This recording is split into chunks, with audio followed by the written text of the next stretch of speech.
All the money I brought here was spent, given the bad work conditions. Even if I wanted to go back to Haiti right now, I couldn't.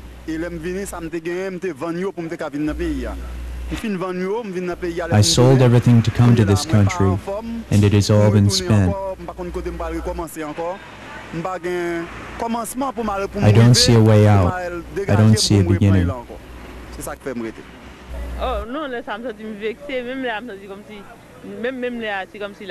If on that day I had money, I would have left that job right away. Unfortunately, at that time, I didn't have my papers yet.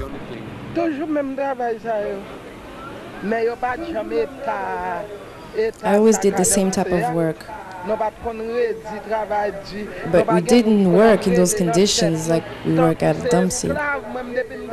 We didn't have people yelling at us, treating us as slaves. Ever since I was in Haiti, I'd never accepted to work as a slave.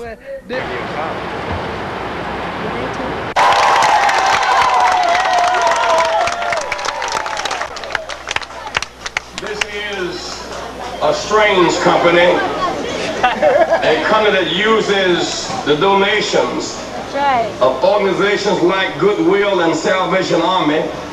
They take Goodwill clothes and sell them to third world countries, mainly in Africa. The country is exploitative by definition. Oh, pourquoi ça m'engrève? Carrément, ma travail, c'est ma travail pour satisfaction. Why I am on strike? I'm working to find some satisfaction, to have holidays, my sick day, Medicaid. If you're working for $3.50, you are supposed to find everything that you need if you're sick. You are working and you have nothing. Sometimes by the end of the working day, we don't even have money to buy a token.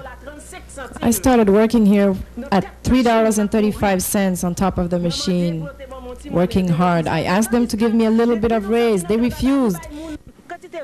Meanwhile, they've been hiring those prisoners and paying them $5 an hour. Many of the people had to pay in order to be hired. Some of them paid $100 or more to enter.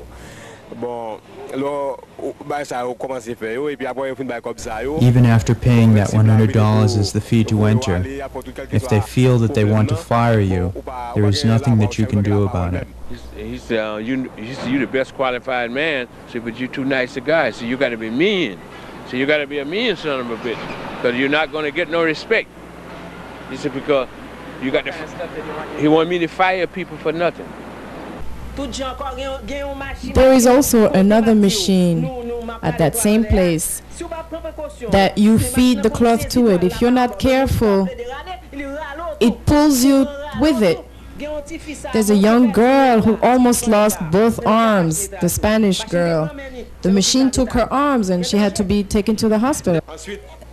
The women, for example, when they need to go to the bathroom, it's a problem.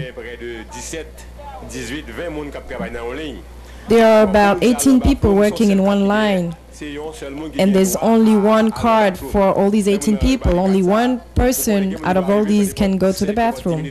That person might take 5 or 10 minutes, and somebody else might need to go, but they have to wait for the person to come back and to get a pass.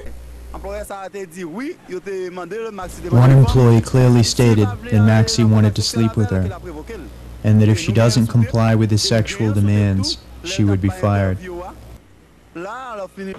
And not only sexual harassment, we also have discrimination inside this company. We also have, bosses who call their workers monkey, niggers, go back to where you come from. All kinds of statements the boss has made to the workers.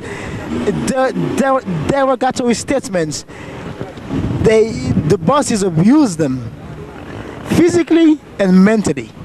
When you first start working here, they give you a card And it's by that card that they call you. If your number is 369, they call you by that number, and you have to put that on you. When they need to call you, that's the number they call you. They don't call you by your name. They say, hey, 369. These are the things that have provoked us to go on strike. We are people. We should be treated as people. It's a way of enslaving us. That union was in there, from what I can see, was there to collect money. They was collecting money. They was getting money. Who was getting money? From what I understand, maybe both parties were getting money, company and union, but they were deducting from the wages, $14 per month, and there was no benefits involved in there. There was no representation. And then we told the boss, all right, if the union ain't doing nothing for us and it's out, then stop taking union dues. So he said, no, we'll take union dues anyway. We put it in the escrow bank, and when everything is over with, if it's wrong, then you'll get your money back. So that everything was over with, the union went out, and we haven't got the union dues back, and the judge told him already to give our union dues back, initiation fees plus interest. Since last year, he ain't did it yet. So he holding our money too. That's illegal, and nobody can do nothing about it. Good. They formed a committee. We had meetings. And then when I went in to ask for recognition for representation of the people, the day that I went in to ask for recognition, about 15 minutes later, they fired Giles Robinson. And the reason they fired Giles Robinson was because of his union participation. After that time, they started firing people, not only people who were in the committee, but other workers as well.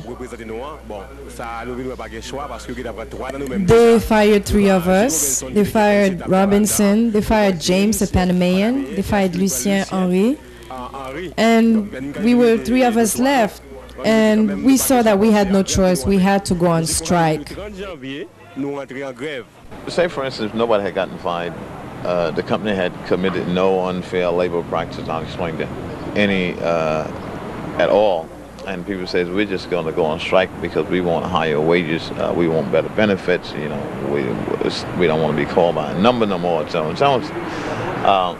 That would all come under the heading of, according to the government, an economic strike. An economic strike, you can be replaced instantly.